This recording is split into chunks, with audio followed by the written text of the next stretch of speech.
इसलिए ये किसी भी साधक को जब साधना करते हैं ये ऋषि महर्षि, तो किसी को ब्रह्मा के रूप में दर्शन देता है, किसी को विष्णु जी के रूप में, किसी को शिव जी के रूप। तो वह ऋषि महर्षि भूल से ये मान बैठे कि ये जो ब्रह्मा विष्णु महेश काल के पुत्र हैं यही भगवान हैं, ये अपने आप को छुपाए बैठे हैं। हमने साधना की, समाधि दशा में इन्हीं के दर्शन हुए, ये खुद मालिक है। तो ये एक अज्ञान धारणा हमारे हिंदू समाज में, सनातन धर्म में फैलेगी, घर करेगी। अब इस अज्ञान को हटाने के लिए स्वयं परमात्मा आते हैं, अच्छी आत्माओं को मिलते हैं, उनको सचखंड सतलोक लेकर जाते हैं, फिर वहां से वापस छोड़ते हैं। जब ये बच्चे युवा हो जाते हैं तीनों, उसके बाद ब्रह्मा जी को कमल के फूल पर रख देते हैं अपनी सिद्धि से, और विष्णु जी को शेष नाग की सैया पे, और शिव जी को कैलाश पर्वत पर। फिर इन तीनों को सचेत कर देते हैं, सचेत होकर फिर इन तीनों को इकट्ठा कर देते हैं। घूमते फिरते ये कोई ना कोई कारण बना के इकट्ठे हो जाते। फिर आकाश से दुर्गा इनको कहती है कि तुम तीनों बच्चे, तीनों जने अपने अपने कार्य में तत्पर हो जाओ। फिर ये पूछते हैं कि हमारा क्या कार्य है माता, और हम यहाँ जहाँ हम खड़े हैं तो सब जगह जल ही जल है, कोई पृथ्वी दिखाई नहीं देती है। फिर ये दुर्गा उस काल के आदेश से इनको सत्य नहीं बताती है और इनको ऐसे ही भ्रमित रखती है, क्योंकि इसने दुर्गा को प्रतिज्ञा दिला रखी है कि मेरी जानकारी किसी भी प्राणी को नहीं होनी चाहिए। और ये इसके डर के मारी सत्य नहीं बताती किसी को, और जिस कारण से उस सत्य को बताने के लिए स्वयं परमेश्वर को आना पड़ता है। ये झूठा लोग या झूठ सफल जल्दी सफल होती है कुछ दिनों के लिए,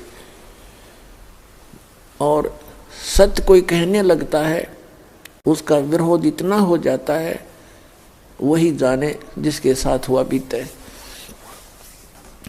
तो पुण्यात्माओं, जब हम परमात्मा का सहारा लेकर, सत्य का सहारा लेकर चलेंगे तो इस काल के लोक में सफल हो सकेंगे। न अपने स्तर पर कोई सत्य करने और कहने वाला कभी सफल नहीं हो पाया। तो आज हमारे साथ उस परम पिता का हाथ है जो सत्य साहेब है, जो सच्चा भगवान है, और उसी कारण से हम आगे बढ़ रहे हैं। और कितना विरोध, सब ज्ञान के विपरीत ज्ञान और सच्चा ज्ञान, ये आगे कितना प्रफुल्लित हो रहा है, कैसे फैल रहा है, कैसे अपना स्थान बना रहा है। तो कबीर भगवान उस समर्थ परमात्मा का हाथ और उसका सहयोग आज ये आप जी के साथ है। अब जो प्रसंग चला था,